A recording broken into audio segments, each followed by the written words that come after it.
अस्सलाम वालेकुम dear students.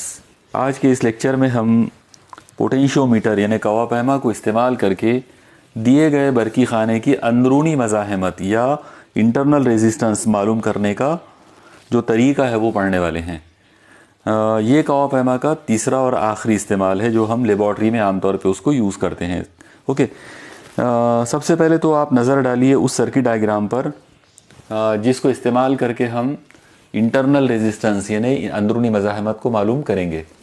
ये आपके स्क्रीन पर अभी जो नज़र आ रहा है तो ये सर्किट डायग्राम है जो इस्तेमाल किया जाता है इंटरनल रेजिस्टेंस मालूम करने के लिए। ओके, आइए अब हम इस सर्किट डायग्राम जो है इसको डिटेल्स में समझते हैं और इसका जो फॉर्मूला है उसका डेरिवेशन करते हैं। ओके, देखिए सबसे पहले हम ऐसा इमेजिन करेंगे कि पॉइंट ए से लेकर पॉइंट बी तक ये एक लंबा तार है जिसकी लंबाई काफ़ी लंबी है। मतलब ये 2 metre, 4 metre, 6 metre, 10 metre, 12 metre, कितना भी लंबा आप तार ले सकते हो।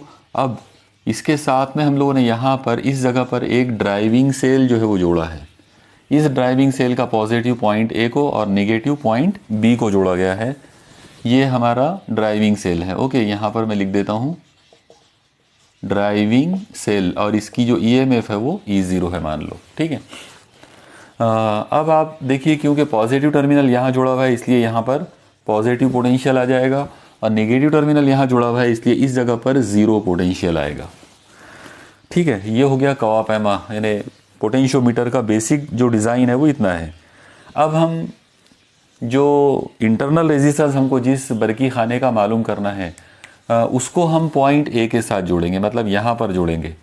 तो सबसे पहले मान लो कि इस जगह पर ये मैंने एक बरकी खाना लिया जिसका ईएमएफ E1 है, उसका पॉजिटिव टर्मिनल पॉइंट ए के साथ जोड़ेंगे। ये चीज़ आप याद रखो, जहाँ पर ड्राइविंग सेल का पॉजिटिव जोड़ते हैं वहाँ पर ही उस सेल का भी पॉजिटिव जोड़ना पड़ेगा।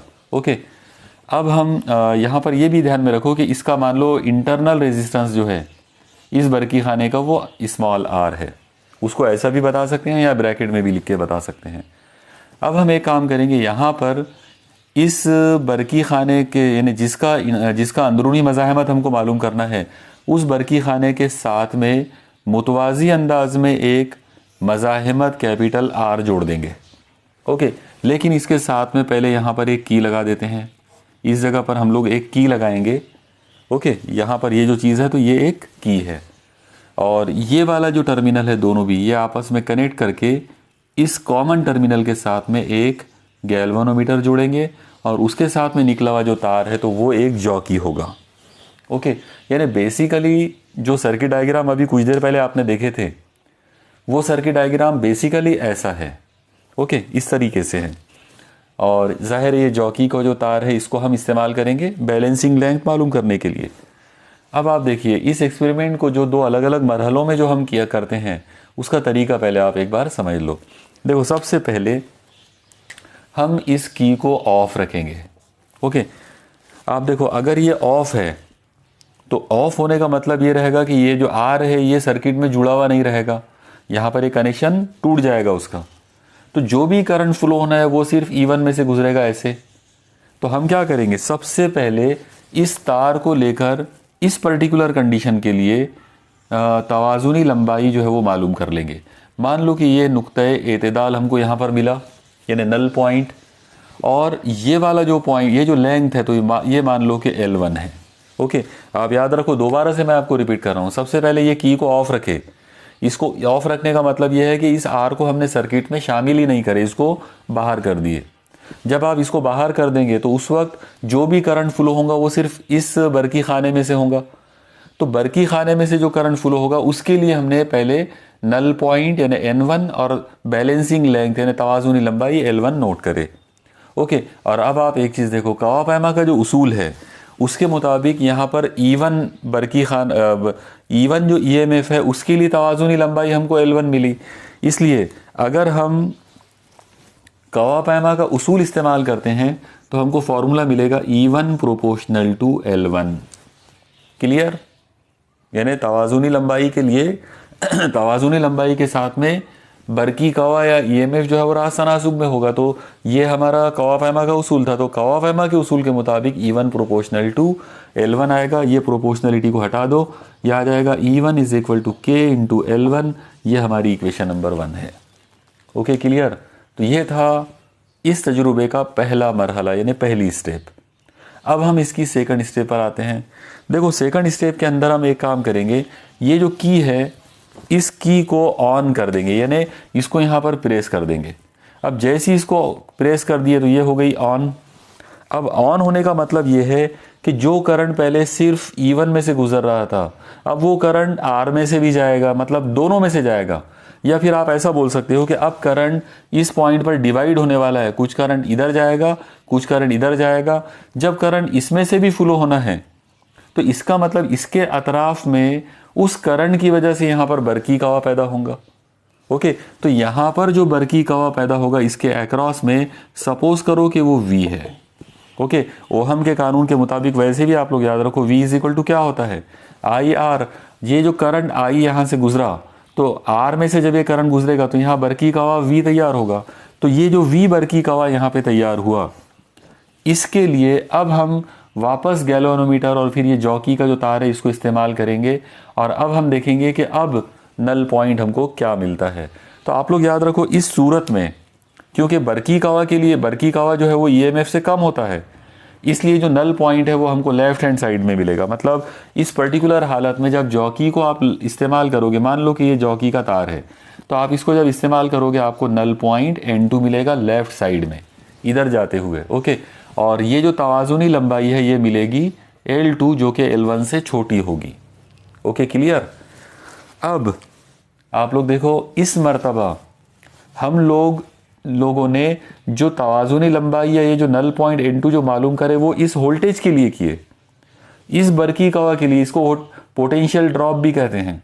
R जोड़ने की वजह से यहाँ पर पोटेंशियल ड्रॉप का तैयार हुआ है। तो वो पोटेंशियल ड्रॉप या बरकी कवा के लिए तवाज़ुनी लंबाई L2 मिली है। इसका मतलब इस पर्टिकुलर हालत में या इस मरहले में जो कवा पैमा का उसूल हमारे पास होगा वो होगा V proportional to L2। Okay, मुझे उम्मीद है आपको ये चीज़ समझ में आ गई होगी। पहले हमने जब इसको ऑफ रखे थे तो हमको E1 मिला था, तो E1 प्रोपोर्शनल टू L1 थी। जब हमने इसको ऑन कर दिए तो E1 के साथ में अब R जुड़ गया और पोटेंशियल जो है वो R के अक्रॉस में ड्रॉप हुआ, इसलिए उस पोटेंशियल के लिए तवाज़ुनी लंबाई L2 milli. V proportional to L2 हो जाएगा। अब ये साइन आप लोग हटा लो, ये आ जाएगा V is equal to K into L2। ये हमारी इक्वेशन नंबर 2 है। Okay, clear. तो ये था यहाँ पर, इस तरीके से हमको दो अलग अलग मरहलों के अंदर दो अलग अलग मसावतें मिल गई। ठीक है, अब मैं ये सर्किट डायग्राम यकीनन आपने बना लिए होंगे या इसका स्क्रीनशॉट लेकर रख लो आप लोग, और अब मैं आगे बढ़ाता हूँ। अब आप एक चीज़ देखो कि ये जो दो मसावतें हमारे पास है, मसावत नंबर 1 और मसावत नंबर 2, इसमें से हम इन दोनों का तनासुब निकाल लेते हैं। 1 को 2 से डिवाइड कर लेते हैं। अगर मसावत 1 को 2 से डिवाइड करें तो ये आ जाएगा E1 अपॉन V, यानी लेफ्ट हैंड साइड को लेफ्ट हैंड साइड से डिवाइड कर लिए, is equal to right side को भी वैसे करना पड़ेगा। ये आ जाएगा KL1 upon KL2।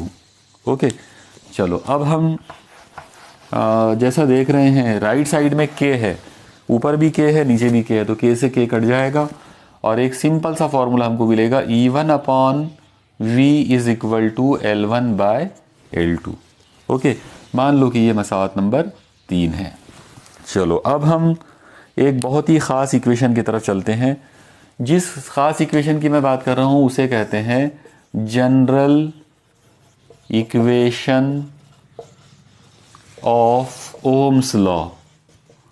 Okay, Ohm's law की जनरल इक्वेशन। अब ओहम का जो कानून है, अगर हम उसकी आम मसावत यानी जनरल इक्वेशन को अगर यूज़ करें तो उसका ये कहना है कि जो EMF होता है वो होता है equal I into R plus capital R के। अब ये यहाँ पर याद रखो कि अगर मैं EMF लेता हूँ तो EMF इज इक्वल टू क्या आएगा, I यानी बरकी रहो, और ब्रैकेट में जो मज़ाहमत लेंगे तो मजमूई मज़ाहमत लेना पड़ेगा, यानी अंदरूनी मज़ाहमत भी और पूरे सर्किट की बैरूनी मज़ाहमत भी। इसको बोलते हैं general equation of Ohm's law. तो अब आप एक चीज़ देखो, यहाँ पर E की जगह पर लेना पड़ेगा E1 इस पर्टिकुलर जगह पर, तो हम E1 के लिए ये फॉर्मूला यूज़ कर सकते हैं। ऐसे ही अगर हम ओहम के कानून की जो ओहम के कानून का जो ज़ाब्ता है बरकी-कवा के लिए, अगर हम वो इस्तेमाल करेंगे तो वो आ जाएगा V is equal to I into R, क्योंकि बरकी-कवा जो है सिर्फ बैरूनी मज़ाहमत के अतराफ़ होगा, तो V इक्वल टू आएगा आई आर, और general equation of Ohm's law है E1 is equal to I R plus R. ये दोनों वैल्यूज़ उठाकर आप यहाँ ला के रखोगे। ओके, यानी इन दोनों जो कीमतों को उठाकर मसावत नंबर 3 में, ये जो थर्ड इक्वेशन जो हमारे सामने दिख रही है, इसमें हम इसको ला के रख देंगे। तो देखो ये क्या हो जाता, I in bracket R plus capital R divided by V, और वी की जगह पर क्या आएगा, I into capital R is equal to L1 by L2। Okay, तो ये है यानी इस तरह से हमने ओहम के कानून को इस्तेमाल करके, यानी उसकी मसावतों को इस्तेमाल करके यहाँ तक पहुँच गए। अब आगे बढ़ा लेते इसको थोड़ा सा। अब आप देखो ये आई से ये आई कट जाएगा। ओके, और इनको कट करने के बाद जो चीज़ बची है उसको लिख लेते हैं। यह आ जाएगा R plus capital R upon capital R is equal to L1 by L2। अब इस आर को दोनों इसमें डिवाइड कर लेते तो यह आ जाएगा R by capital R plus capital R by capital R is equal to L1 by L2। देखो बराबर आप लोग हर स्टेप को बराबर नोट डाउन करते जाओ, ठीक है। अब अगली स्टेप में ऐसा हो जाएगा R upon capital R plus R by R, ये आर से आर कट जाएगा तो ये हो जाएगा 1 is equal to L1 by L2, ठीक है। और अब ये 1 को उधर शिफ्ट करेंगे, तो जब हम इस 1 को उधर शिफ्ट करेंगे तो ये कुछ ऐसा हो जाएगा। ये सब बराबर स्टेप बाय स्टेप आप नोट करते जाओ। Capital R by small R by capital R is equal to, इस प्लस 1 को उधर अगर भेज दिया जाए तो ये आएगा L1 by L2 minus 1। Okay, और अब आखिरी स्टेप, लास्ट स्टेप के अंदर आप कैपिटल आर को उधर शिफ्ट कर दो। ये हो जाएगा small R is equal to capital R in bracket small L1 by L2 minus 1। ये जो फॉर्मूला आपके सामने दिख रहा है, इसको यूज़ करके हम किसी भी बरकी खाने की अंदरूनी मज़ाहमत मालूम कर सकते हैं। ओके, तो इस तरीके से हम इसका मतलब कंप्लीट ये फार्मूले का डेरिवेशन कर सकते हैं, और उसका जो सर्किट डायग्राम है उस पर से पूरी डिटेल्स को आप बराबर ध्यान में रखिए। ओके, मुझे उम्मीद है आपको ये सब समझ में आ गया होगा और आपने नोट डाउन भी कर लिए होंगे। ओके, चलिए अब हम चलते हैं अपने अगले टॉपिक पर। अगला जो टॉपिक हमारा है वो है बरकी-कवा मालूम करने का जो आला होता है, जिसे ओल्ट मीटर कहते हैं। तो ओल्ट मीटर और EMF मालूम करने का जो आला है यानी पोटेंशियोमीटर, इन दो लोगों में हमको मवाजना करना है। ओके, तो अब इन दोनों में क्या मवाजना हो सकता है, तो उसको आप एक बार समझ लो। आप देखो, अगर मैं यहाँ पर दो ऐसे खाने बनाकर अलग अलग, एक में अगर मैं लेता हूँ वोल्ट मीटर, ओके, और एक तरफ हम ले लेते हैं कवा पैमा यानी पोटेंशियोमीटर, तो अब इन दोनों तरफ क्या पॉइंट्स आएंगे, मतलब पॉइंट ऑफ डिफरेंसेस क्या होंगे, तो वो आप लोग समझ लो। देखो, सबसे पहले 2 पॉइंट मैं ओल्ड मीटर के फेवर वाले बताता हूँ, यानी जिसके अंदर हम ये बताएंगे कि ओल्ड मीटर बेहतर है।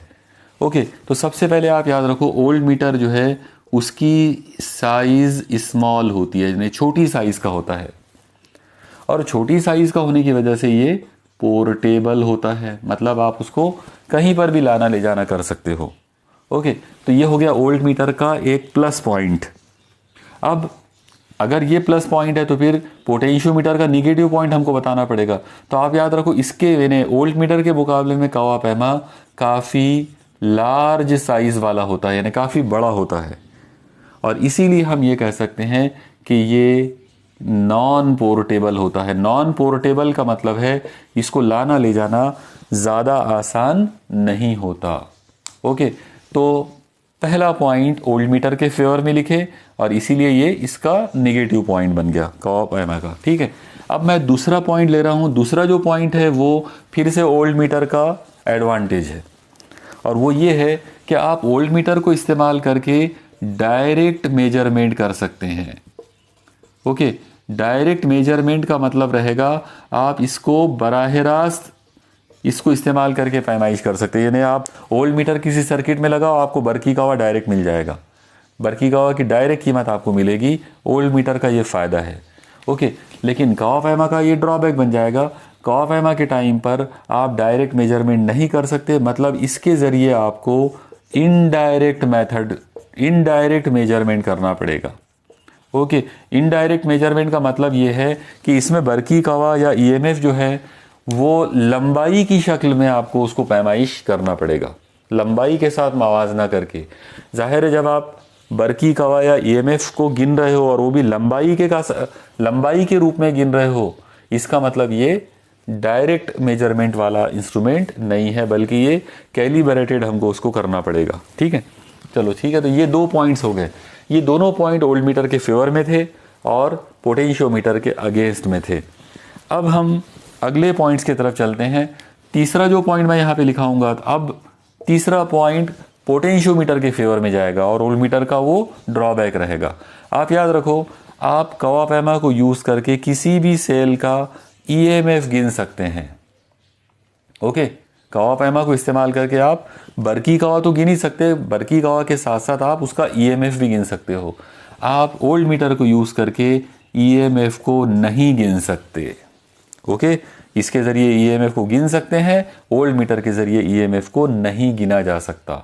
ओके, इसके बाद नंबर 4, चौथा पॉइंट भी कवाफेमा के फेवर में है, मतलब ये जो पोटेंशियोमीटर जो है तो इसके फेवर वाला पॉइंट आप लोग याद रखो, किसी भी बरकी खाने की इंटरनल रेजिस्टेंस यानी अंदरूनी मज़ाहमत वो हम मालूम कर सकते हैं। ओके, इंटरनल रेजिस्टेंस जो है किसी भी सेल की, अंदरूनी मज़ाहमत जो है उसको हम पोटेंशियोमीटर के ज़रिए मालूम कर सकते हैं, लेकिन ये जो इंटरनल रेजिस्टेंस है, अंदरूनी मज़ाहमत जो है, इसको हम ओल्ड मीटर के ज़रिए मालूम नहीं कर सकते। तो ये इसका एक ड्रॉबैक है। ओके, तो इस तरह से ये इसके 2 फ़ायदे या 2 एडवांटेजेस और ये इसके 2 ड्रॉबैक्स। ओके, चलिए अगले पॉइंट पर चलते हैं। मैं ये शुरुआत के पॉइंट्स जो है वो मिटा देता हूँ। अब आप देखो, अगला पॉइंट जो आपको देखना है, इसमें नंबर 5 दोनों साइड में पोटेंशियोमीटर जो है ये बहुत ज़्यादा सेंसिटिव होता है, यानी इसकी सेंसिटिविटी बहुत ज़्यादा होती है।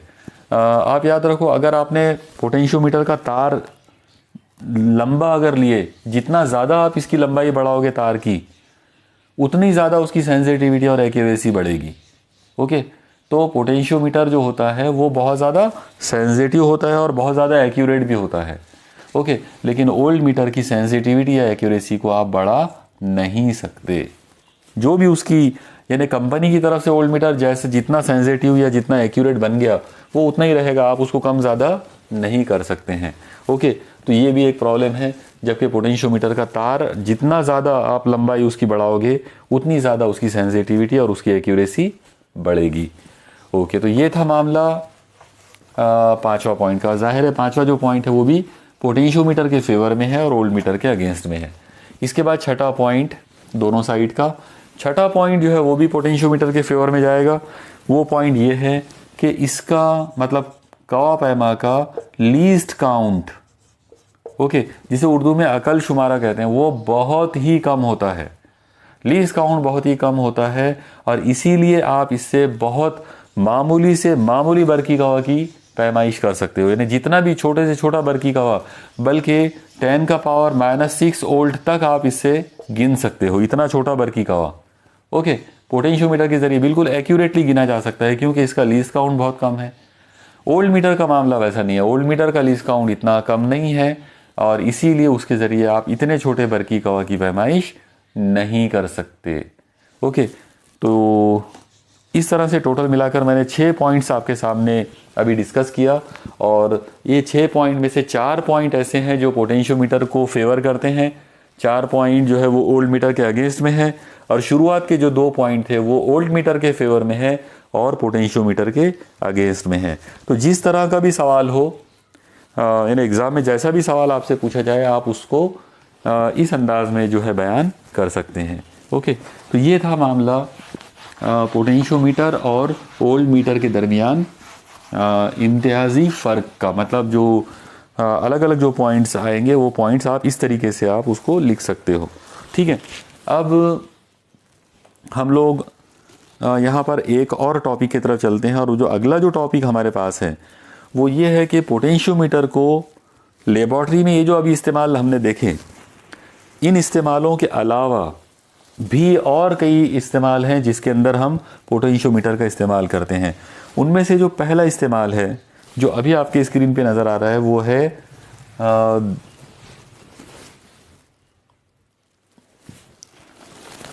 है वोल्टेज डिवाइडर का। ओके, वोल्टेज डिवाइडर के तौर पर हम इसको यूज़ करेंगे। वोल्टेज डिवाइडर जो है उसे हम उर्दू में बरकी कावा का तकसीम कार कह सकते हैं। ओके, तो अब हम वोल्टेज डिवाइडर्स अरेंजमेंट कैसा करेंगे, तो उसके लिए आप ये सर्किट डायग्राम को एक नज़र आप देख लीजिए। आप देखिए इस सर्किट डायग्राम के अंदर पॉइंट ए से लेकर पॉइंट बी तक जो है ये कवा पैमा का तार है, और ए और बी के दरमियान में किसी जगह पर पॉइंट पी है।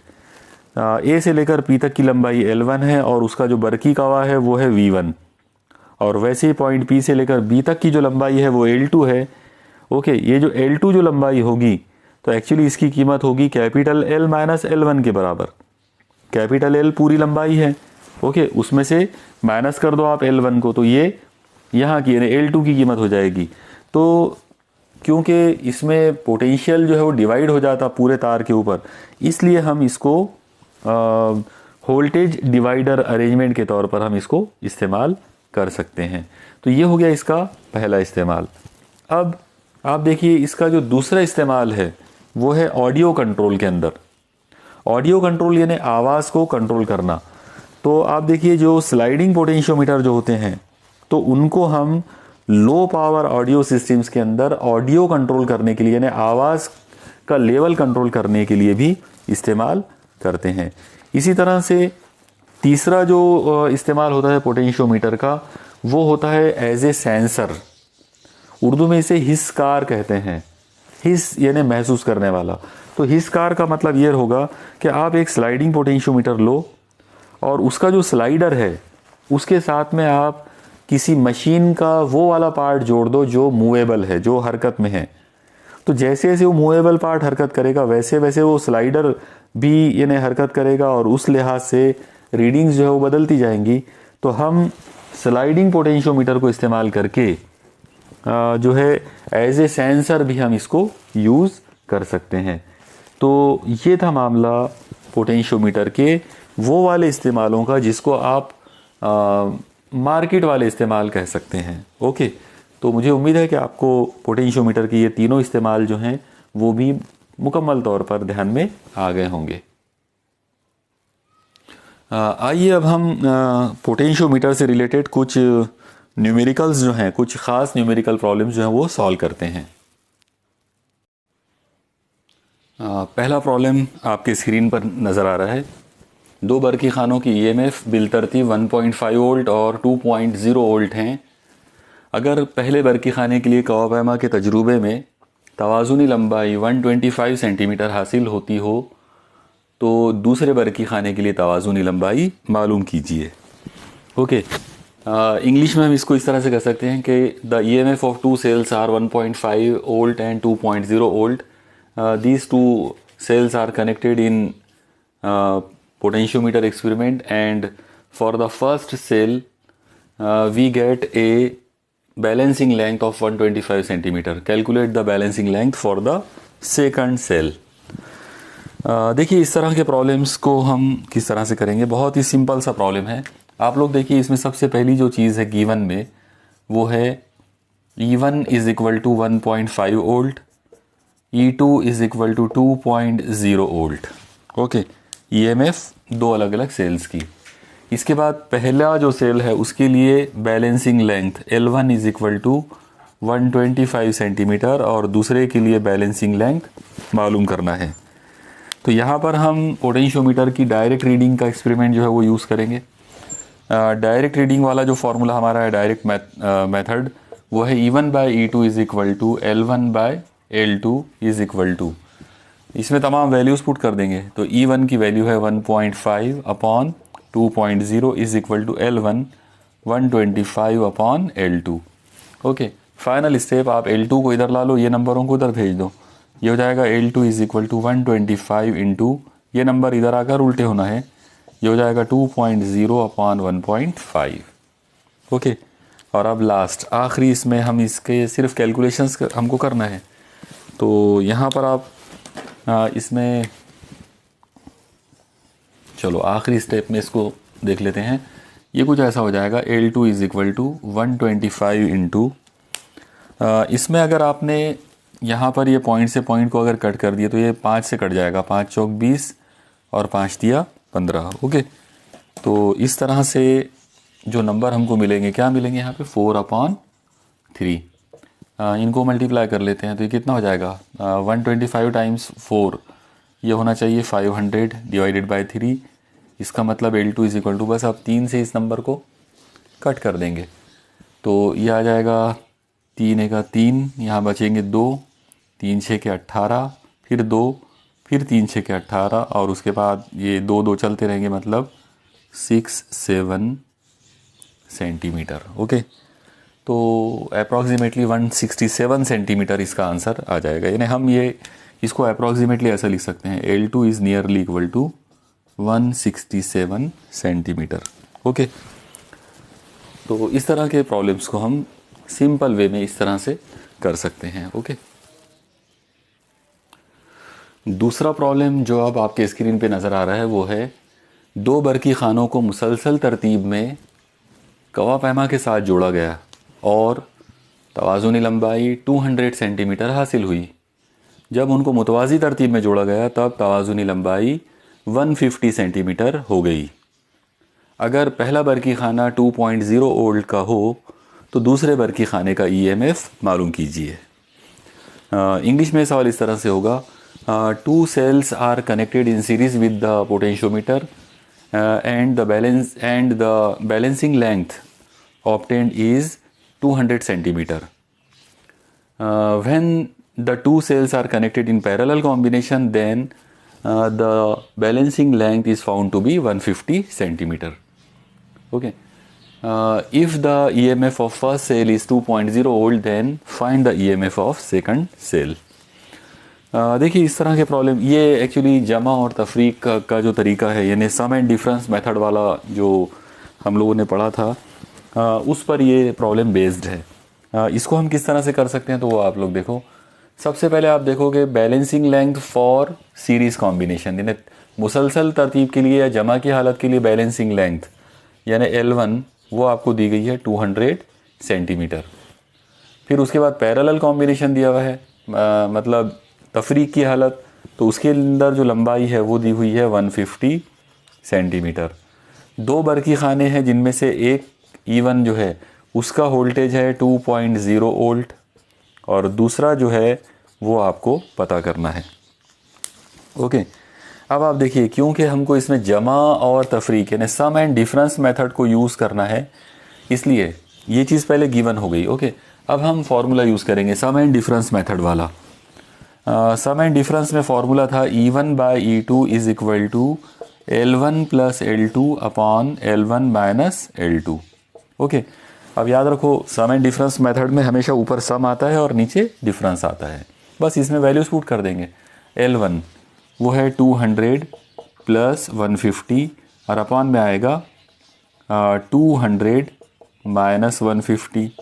अब इन दोनों को आप लोग देखो, ऊपर अगर हम प्लस करते हैं तो ये कितना हो जाएगा 350 और डिवाइडेड बाई नीचे आ जाएगा 50। 5 से ये 5 कट जाता, मतलब ये हो जाएगा 5 7 35। तो यहाँ पर हम लोगों को एक चीज़ जो मिली वो ये है कि E1 by E2 is equal to 7। ठीक है, अब हमको मालूम करना है E2, तो आप E2 को उधर शिफ्ट करो, 7 को इधर ला लो। इसका मतलब ये आ जाएगा E2 is equal to E1 upon 7। Okay, अब आप इसमें वैल्यूज़ पुट कर दो तो ये आ जाएगा E2 is equal to E1 की वैल्यू आपको दी गई है 2.0 अपॉन 7। इसका मतलब E2 इज़ इक्वल टू आएगा, अब जाहिर है ये कटेगा तो नहीं, इसलिए 0 पॉइंट में आंसर आने वाला है। तो 0 पॉइंट, अगर ये 21 होता तो 7 3 21, लेकिन अभी ये 2 का भाग जाने वाला है तो 7 दूनी 14, उसके बाद 6 बचे हैं, 6 ने 7 9 63, 7 8 8 का भाग जाएगा तो 0.28 वोल्ट। ओके, तो इस तरह से हम सम एंड डिफरेंस मेथड में अगर आपको बैलेंसिंग लेंथ अगर दी जाए और किसी एक सेल का अगर ईएमएफ दिया जाए तो दूसरे सेल का ईएमएफ हम मालूम कर सकते हैं। ओके,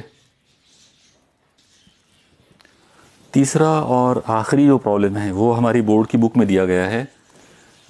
ये सवाल कुछ इस तरह से है, 1.5 वोल्ट बरकी कवा वाले बरकी खाने के लिए खुले बरकी दौर में यानी ओपन सर्किट में तवाज़ुनी लंबाई 76.3 सेंटीमीटर हासिल हुई। जब बरकी खाने के साथ 9.5 ओहम मज़ाहमत को मुतवाज़ी अंदाज में जोड़ा गया तब तवाज़ुनी लंबाई 64.8 सेंटीमीटर हो गई। बरकी खाने की अंदरूनी मज़ाहमत मालूम कीजिए। ओके, ये सवाल इंग्लिश में कुछ इस तरह से है। In an experiment to determine the internal resistance of a cell of EMF 1.5 volt, the balancing point in the open cell condition at is 76.3 centimeter. When a resistor of 9.5 ohm is used in the external circuit of the cell, the balance point shifts to 64.8 centimeter of the potentiometer wire. Determine the internal resistance of the cell. Okay, अब आप लोग देखिए ये सवाल में जो चीज़ें दी गई हैं पहले उनको आप समझ लो। आप लोग देखो, ओपन सर्किट की तवाज़ुनी लंबाई, ओपन सर्किट का मतलब होता है जब बरकी खाना जो है उसके साथ में मज़ाहमत को जोड़ा गया ना हो। ओके, उसको ओपन सर्किट कहेंगे। तो ओपन सर्किट के लिए तवाज़ुनी लंबाई मतलब L1। तो L1 की जो कीमत है वो हमको दी गई है 76.3 सेंटीमीटर। ओके, और बाद में जब रेजिस्टेंस को उसके अंदर जोड़ा गया तो रेजिस्टेंस यानी कैपिटल R उसकी वैल्यू है 9.5 ओहम। और इसके बाद जो तवाज़ुनी लंबाई है L2 वो कम हो गई है, वो हो गई है 64.8 सेंटीमीटर। और इस पर से हमारा टारगेट है कि उस बरकी खाने की इंटरनल रेजिस्टेंस यानी अंदरूनी मज़ाहमत क्या होगी। ओके, तो अब आप देखो इसको किस तरह से हम कर सकते हैं। एकदम सिंपल, सबसे पहले हम अंदरूनी मज़ाहमत का जो फार्मूला है वो इस्तेमाल करेंगे।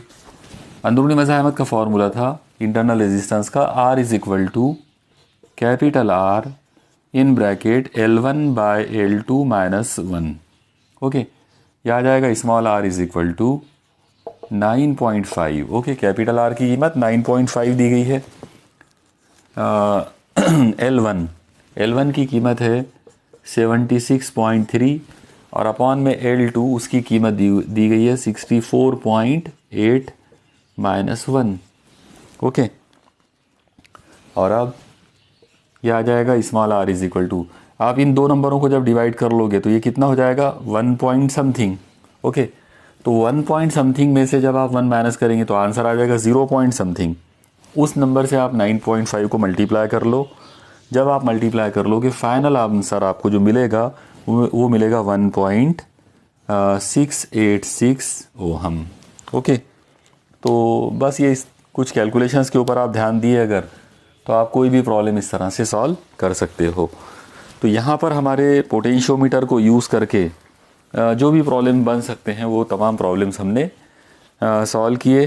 पोटेंशियोमीटर को यूज़ करके कुछ बड़े टाइप के कुछ मुश्किल लेवल के प्रॉब्लम्स भी हो सकते हैं। ओके, तो इंशाल्लाह उसको अगले किसी लेक्चर में हम लोग उसको ऐड करेंगे। चलिए, शुक्रिया।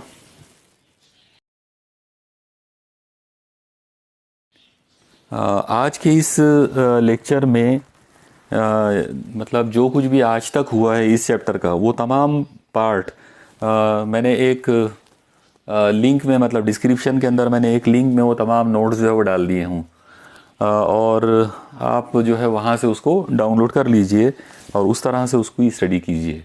ठीक है, अगर कोई प्रॉब्लम्स हो तो आप मैसेज कर सकते हैं। चलिए, शुक्रिया। अस्सलाम वालेकुम।